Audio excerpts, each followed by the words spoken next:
Message పంపించారు. మీరు ఎంతమంది చదువుకొచ్చారో, చదువుకొచ్చిన వారికి ఈ 23 వచనాలలో 2వ అధ్యాయం 1 నుండి 23 వచనాలలో మీకు ఎన్ని భాగాలు చేస్తే బాగుంటుందో మీకే అర్థమైపోవాలి. ఎందుకంటే రూతు గ్రంథాన్ని మనం అధ్యయనం చేసినప్పుడు రూతు గ్రంథంలో బలమైనటువంటి వ్యక్తులు ఒక ముగ్గురు మాత్రమే కనిపిస్తారు.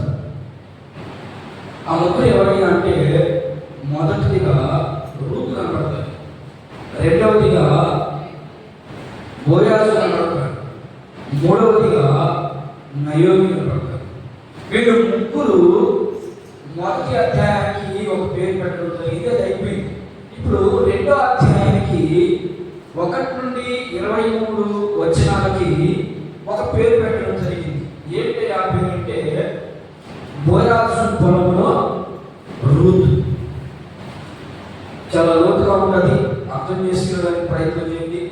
ఎందుకంటే రూతు గ్రంథాన్ని మనం అధ్యయనం చేసినప్పుడు రూతు గ్రంథంలో ఉన్నటువంటి సత్యాన్ని మనం అనుసరించకపోతే మనము దేవుని ప్రజలుగా పిలువబడము.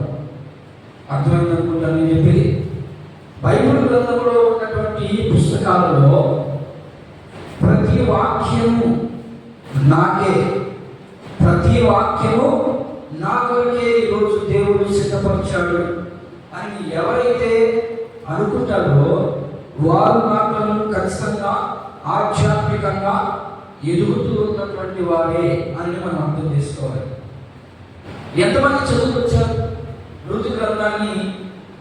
ఎంతమంది చదువుకొచ్చారు? చేయగలుగుతారు? ఎవరు చదువుకోగలరా? సరే, మీరు చదువుకొచ్చినా చదువుకొని రాకపోయినా రూతు గ్రంథాన్ని 2వ అధ్యాయాన్ని 3 భాగాలు చేయొచ్చు. 3 భాగాల్లో మొదటిగా 2వ అధ్యాయం 1 నుంచి 3 వచనాలు రూతు యొక్క పరిచర్య కనబడతాయి. నేను అక్కడ రాశాను, మీకు ఇక్కడ చూడండి. రూతు 1వ వచనం నుండి 3వ వచనం వరకు ఆమె పరిచర్య చేసింది.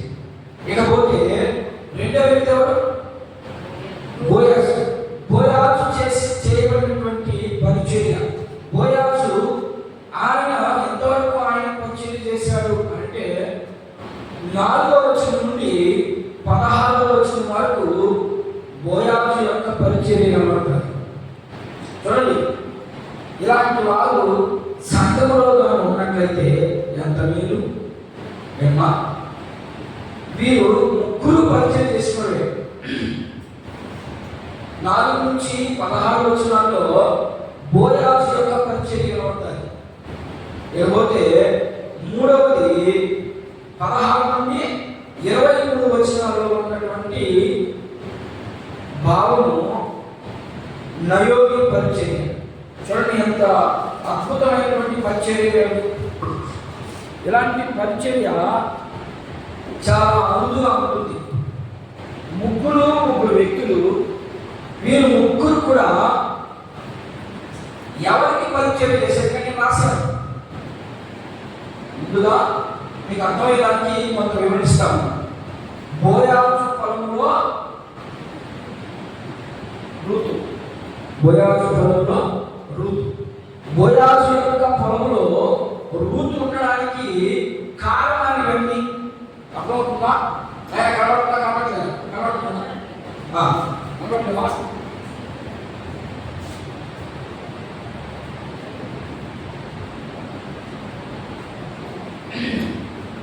చూడండి, బోయాజు పొలంలో రూతు ఏం చేస్తా ఉంది?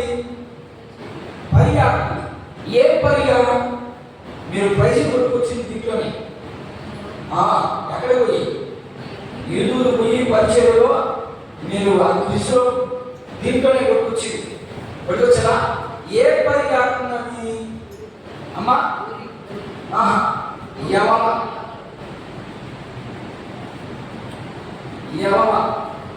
యవనలో పంట ఆ రోజుల్లో. ఓకేనా? సరే, ఇదే సంగతి పట్టుకున్నాం. రూతు యొక్క పరిచర్య 1-3 ఇది ఒక కుటుంబానికి సంబంధించినటువంటి పరిచర్య. ఓకేనా? దీంట్లో నుంచి ఋతు గ్రంథాన్ని అక్కడ పెట్టడానికి దేవుని యొక్క ఉద్దేశం ఏంటంటే ఒక కుటుంబాన్ని ఎలా నడిపించిందో, ఎలా నడిచిందో మనకు నేర్పించేదానికి మాత్రమే అక్కడ ఆ ఋతు యొక్క పుస్తకాన్ని పెట్టడం జరిగింది. అందులో మనం నేర్చుకునే దానికి మనం ప్రయత్నం చేద్దాం. మొదటిగా 2వ అధ్యాయము 1-3 చదవండి. నయోమి పెనిమిటి బంధువుడు ఒకడు లేడు, అతడు చాలా ఆస్తిపరుడు. అతడు ఎలిమెలెకు వంశపు వాడి ఉండెను. అతని పేరు బోయాజు. మోయాబీయురాలైన రూతు ఇక్కడ తొలి వచనంలో ఏం కనపడతామంటే నయోమికి సంబంధించినటువంటి ఒక బంధువుడు పొలం ఉంది. ఆయన చాలా ఆస్తిపరుడు. అర్థమైందా? నయోమి అన్నా ఎలిమెలెకు అన్నా ఒకటే. నేను నయోమి అన్నాను, మీరు ఎలిమెలెకు అన్నారు. భార్య పడుతుంది. అర్థమైందా? భార్యకున్నది భర్తకున్నది, భర్తకున్నది భార్యకున్నది. అయితే ఇక్కడ ఆయన పొలంలోకి ఇప్పుడు అలా చదవండి. మీకేం అర్థమైంది? అక్కడ కన్ఫ్యూజన్ గా ఉంది. దగ్గర బాగా చదివి చదవండి ఒకసారి.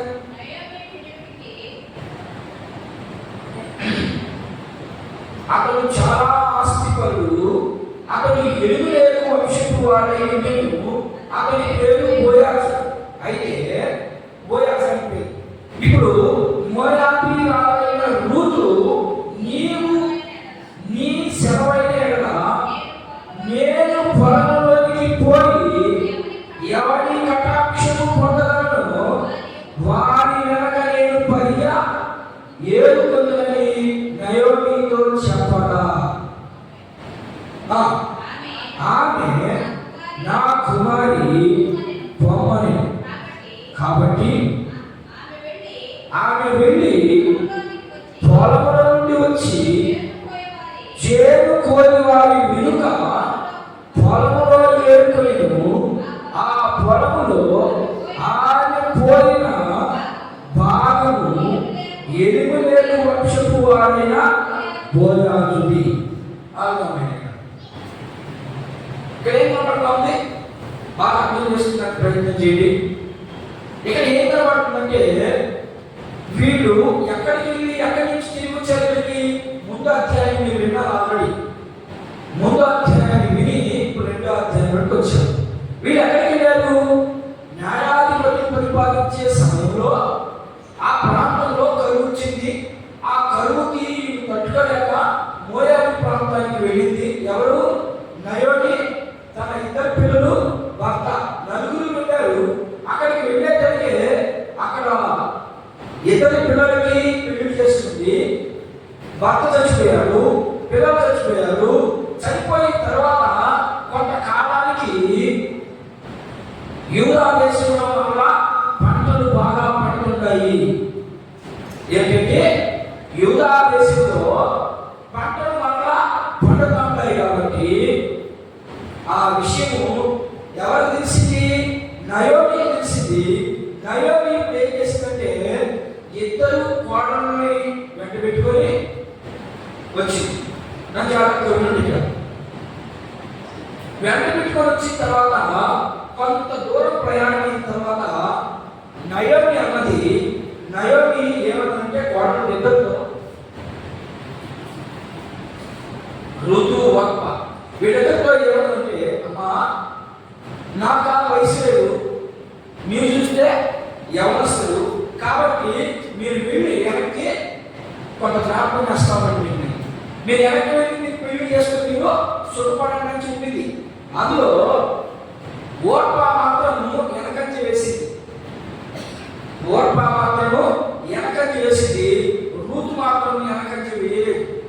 నీ దేవుడే నా దేవుడు, నువ్వు అక్కడ ఉంటే నేను అక్కడ ఉంటానన్నది వచ్చేసింది. ఇది ముందు జరిగినటువంటి 3వ అధ్యాయంలో జరిగినటువంటి దేవత. అయితే ఇప్పుడు 2వ అధ్యాయం ఎంట్రన్స్ లోకి వచ్చాం. 2వ అధ్యాయము ప్రారంభంలో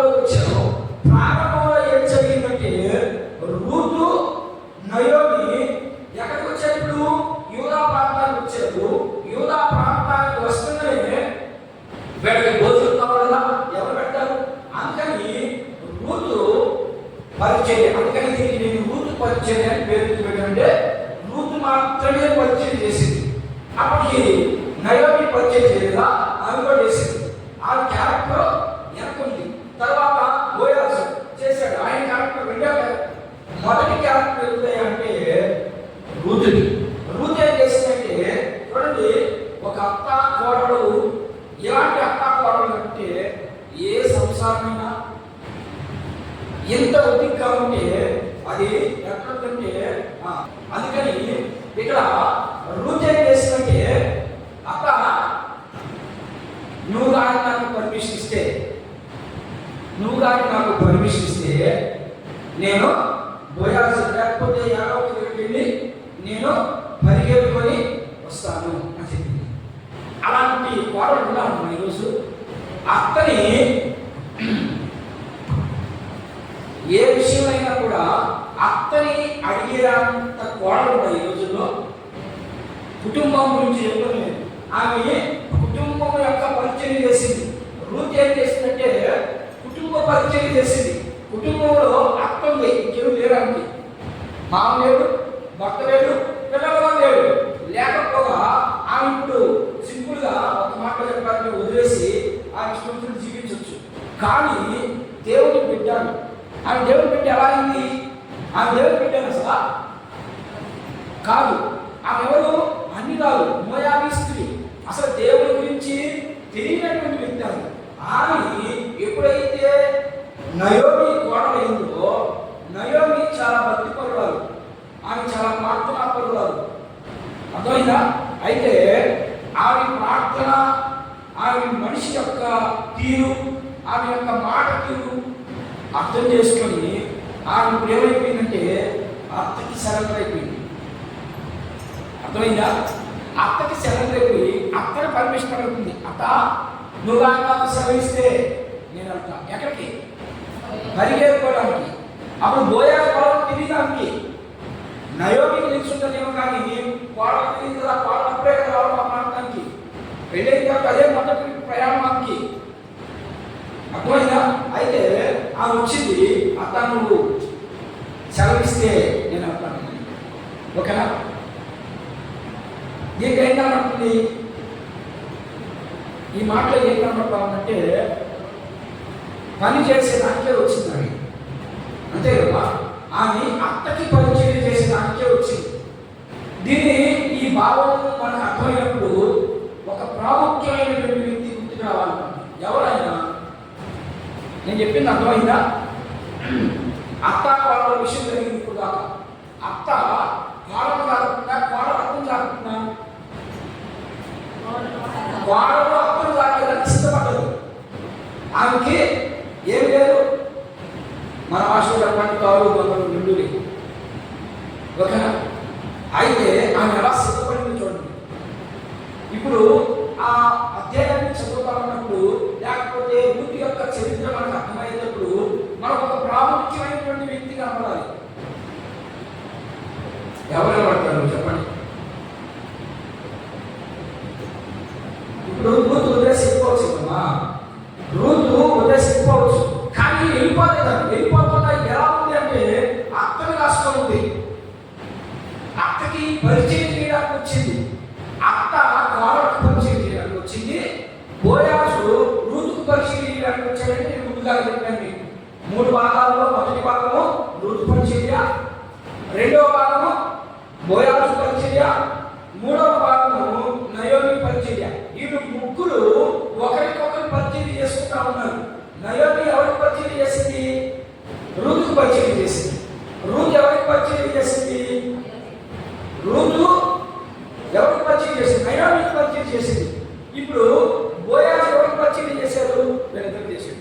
స్వార్థం ఏమైనా ఉందా? ఎవరికి స్వార్థం లేదు. స్వార్థం ఉంటే వాళ్ళు ఒకరికొకరికి చేసుకోరు.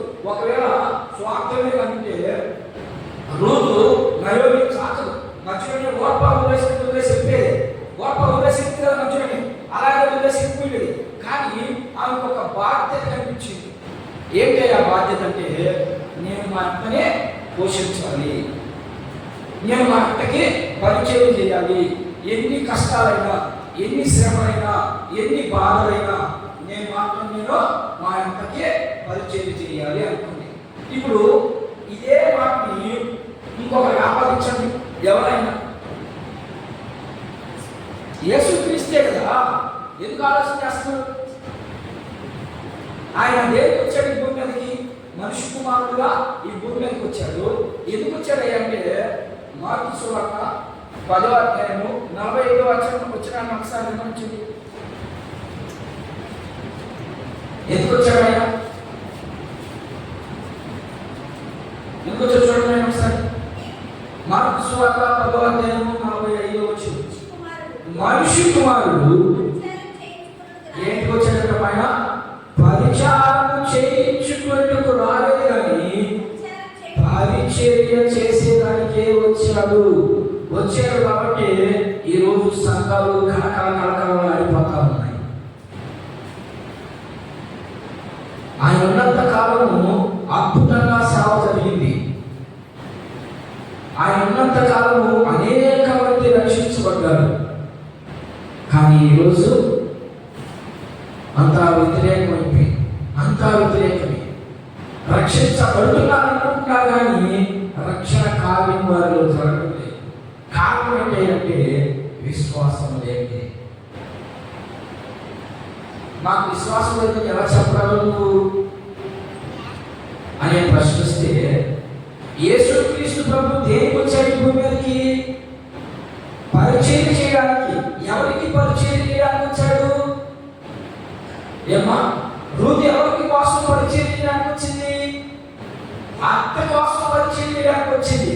ఇప్పుడు యేసుక్రీస్తు ప్రభు వారు భూమి మీదకి వచ్చి ఎందుకు వచ్చారు? ఆయన పరిచయం చేయడానికి. ఎవరికి పరిచయం చేయడానికి? దేవదూతలకా లేకపోతే తండ్రికా? ఎవరి కోసం పరిచయం చేయడానికి వచ్చాడు? నీ కోసం, నా కోసం.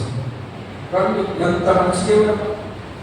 ఋతు గ్రంథంలో నుంచి మనకి ఎంత నేర్పిస్తూ ఉంటాడో చూడండి.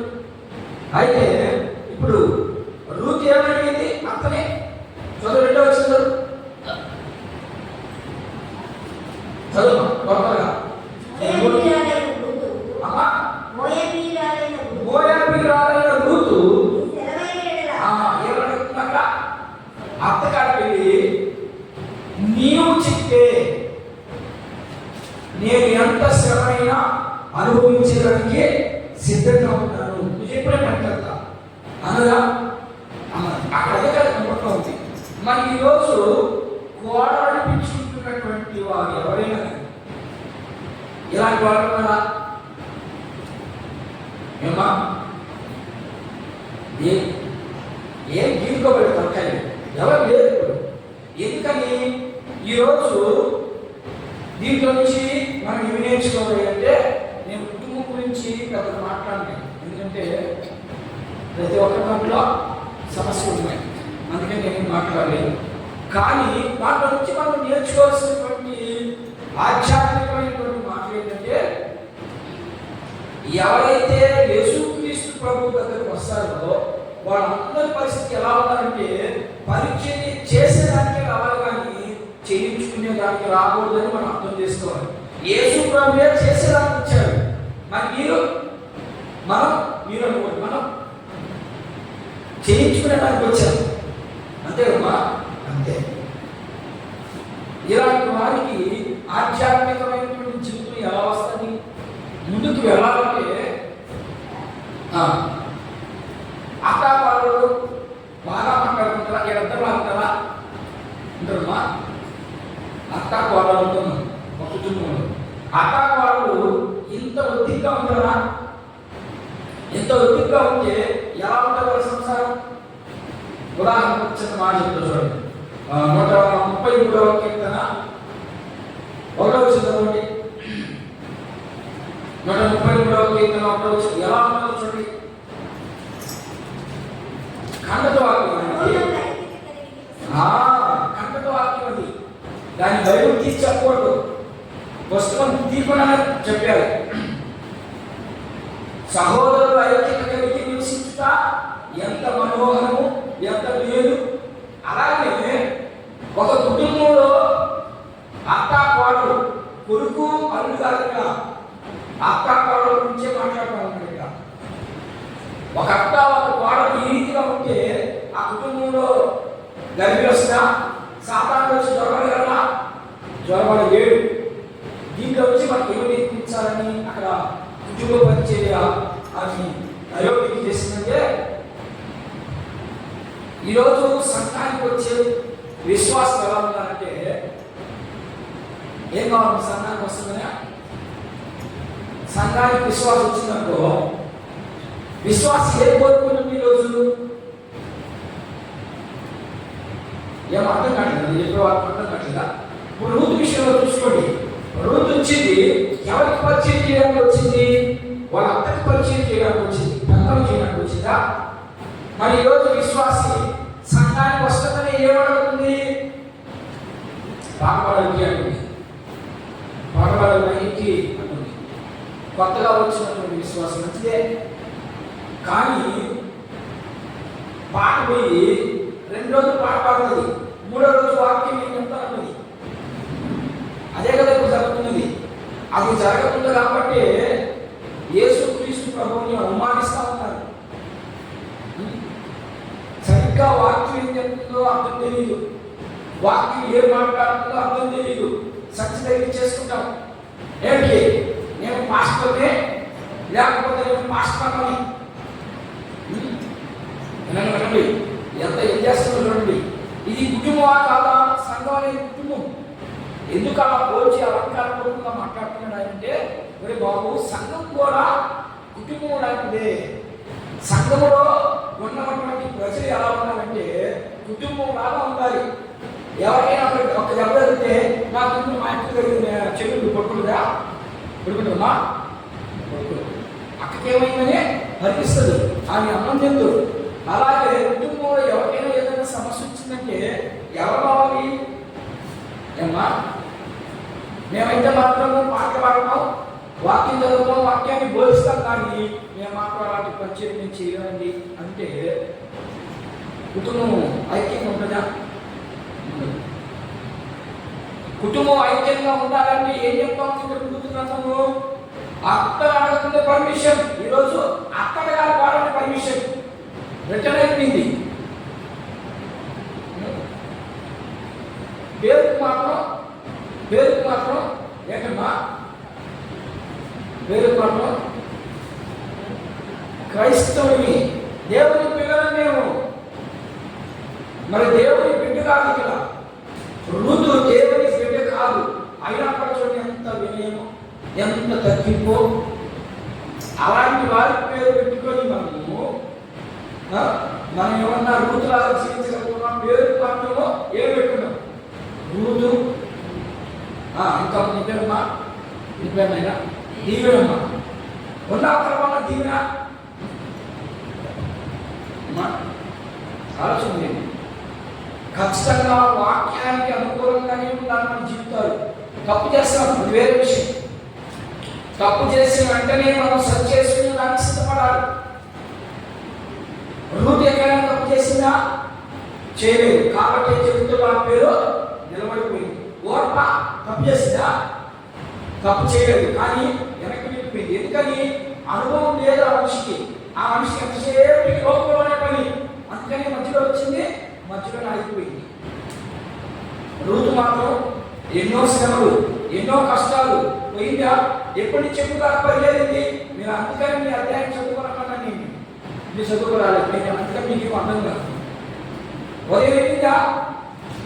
ఉదయం వెళ్ళి మధ్యాహ్నం దాకా పరిగెత్తింది. శ్రద్ధ ఉందా? మన భాషలో చెప్పాలంటే శ్రద్ధ లేదు, యాభైనే ఉంది. ఎందుకని కోత కోసేది 2 రోజులే. కోతకాలం ఇప్పుడు ఎన్ని రోజులు ఉంటుంది? కోతకాలం ఎన్ని రోజులు ఉంటుందమ్మా? 1 నెల ఉంటుంది. నెలలో బోయాసు పొలం ఎంత ఎన్ని రోజులకు వస్తారు? 2 రోజులకు వస్తారు. ఈ 2 రోజులు కానీ సంవత్సరం పొడుగుగా సంపాదించుకున్నంత సంపాదించుకోవాలి, అంత యాభై పనికి చాలా చరిత్ర ఉండవు. తెలుసా కదే? ధర్మశాస్త్రంలో దేవుడు ఇచ్చినటువంటి ఆజ్ఞది. కోత కోసేటప్పుడు అన్ని మనం కోసుకోకూడదు, ధర్మశాస్త్రంలో వచ్చినటువంటి మీరు ద్వితీయోపదేశకాండం చదవండి, దాంట్లో ఉంటుంది. పాత కోసేటప్పుడు కొన్ని ఇల్లు వాళ్ళకి వదిలేయాలి. కొలికలు అంటారు మన భాషలో. పాత కోసేటప్పుడు కొన్ని కళ్ళ పోతాయి, అవి మళ్ళీ మనం కొనుగోడు, అవి పోతే మన శాపం. మరికి కైగల్లో ఆడకూడదు, మన శాపం. ఎంత ధర్మశాస్త్రంలో ఉంటుంది. అందుకని బోయాజు వెళ్ళాడు, చూశాడు ఎవరి అమ్మాయి పరిగెడతా ఉంది. మీరు అంత అధ్యాయంలో చదివితే కనపడుతుంది. ఎవరి అమ్మాయి పరిగెడతా ఉంది అని ఆ పనులను అడిగాడు. పనులను అడిగితే, అయ్యా ఇవి ఫలానాని నయోమి యొక్క కోడలు, ఈ వచ్చి ఫలానా ప్రాంతంలో నుంచి వచ్చిందంటే ఇంకొక పని అన్నాడు. చెప్పగలం మనం? కనీసం మన ఇంట్లో బిర్యానీ అనుకుంటే ఇక్కడ ఏం చెప్తాడు బోయాజు, ఇంకా ఉంది అంటున్నాడు. చూడండి ఎంత మనసు, ఎంత మంచి మనసు ఆయన. ఇప్పుడు బోయాజు గురించి ఎవరిని మనం అర్థం చేసుకోవాలి, ఎవరిని ఊహించుకోవాలి? యేసుక్రీస్తు ప్రభువుని మనం ఊహించుకోవాలి. మరి నీ కోసం నా కోసం ఎంత చేశాడు ఆయన? ఎంత కష్టపడ్డాడు, ఎంత శ్రమ పడ్డాడు. ఆ శ్రమ మనం ఏమన్నా అర్థం చేసుకోగలుగుతున్నామా? అర్థం చేసుకోవట్లేదు. అర్థం చేసుకుంటే సంఘం ఎలా ఉంది? రూతు ఎలా ఉంది? రూతు ఎలా ఉంది? కష్టం వచ్చినా, శ్రమ వచ్చినా పరిగారం మానేసి పోయి కూర్చున్నా? కూర్చోలేదు. ఎంత వచ్చింది? దాని అర్థం ఏంటంటే మీకు డైరెక్ట్గా చెప్పలేము. నేను వాక్యాన్ని డైరెక్ట్గా చెప్తే మీకు బాగా అర్థమవుతుందని నేను మిమ్మల్ని వివరించి అర్థం చెప్తాను.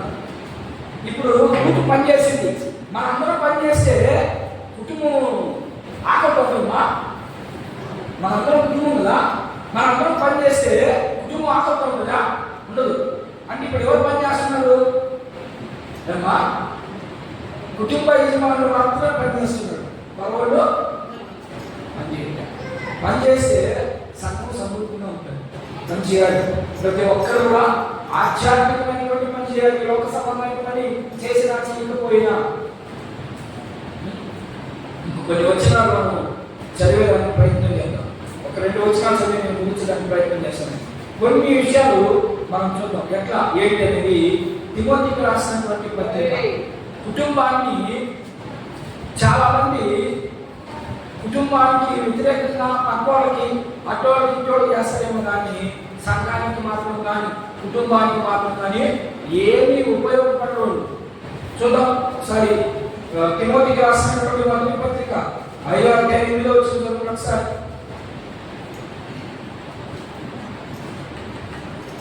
చూడండి. ఎవడైనను స్వకీయులను విశేషంగా తన ఇంటి వారిని సంరక్షింపక వాడు విశ్వాస త్యాగం చేసిన వాడిని అవిశ్వాస కన్నా చెడ్డవాడైనడు. ఏంటమ్మా ఆయన ఇది అందరికీ మన ప్రశ్న. ఇది ఏం చదివిందని ఏ అర్థమైంది మీకు? చదువు మన చదివి. ఎవడైనను ఆయన అనండి, బాగా వినండి. ఎవడైనను స్వకీయులంటే సొంత వారిని విశేషముగా తన ఇంటి వారిని ఏం చేయాలమ్మా? సంరక్షించకపోయినా వాడు విశ్వాస త్యాగం చేసిన వాడి ఏంటంట? అవిశ్వాసం అంటే చెడ్డవాడు. మరి మన కుటుంబాన్ని మనం సంరక్షించగలుగుతున్నామా? చూడండి ఒకసారి ఆలోచించండి. మన కుటుంబంలో ఉన్నటువంటి ప్రభువుని ఎరగినటువంటి ప్రజలకి, మన కుటుంబం అంటే నా భార్య మా పిల్లలు కాదు, నా అర్థంగా మనకు సంబంధించినటువంటి వారి కోసము, మనకు అనుకూలంగా ఉన్నటువంటి వారి కోసం ప్రార్థన కూడా చేయలేకపోతున్నాము. అది సంరక్షించడం అంటే. అటు వారు ఏమన్నా అవిశ్వాసం అంటే చెడ్డవాడై ఉన్నారు. ఇప్పుడు మనం అందరం పరీక్ష చేస్తున్నాం. మనందరికీ సొంత ఉన్నారు. ఉంటే వాళ్ళ కోసం మనం ఏమన్నా చేయగలుగుతున్నామా? ఏం చేయలేదు. చేతులు ఎత్తేసారు. ఏం చేయాలని చేతులు ఎత్తేసారు. సామెతల గ్రంథము 23వ అధ్యాయము 28వ వచనం చూద్దాం. ఒక మాట.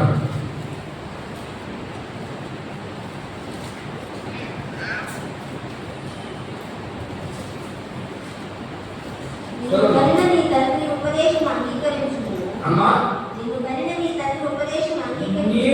నిన్ను కడిగిన నీ తండ్రి ఉపదేశం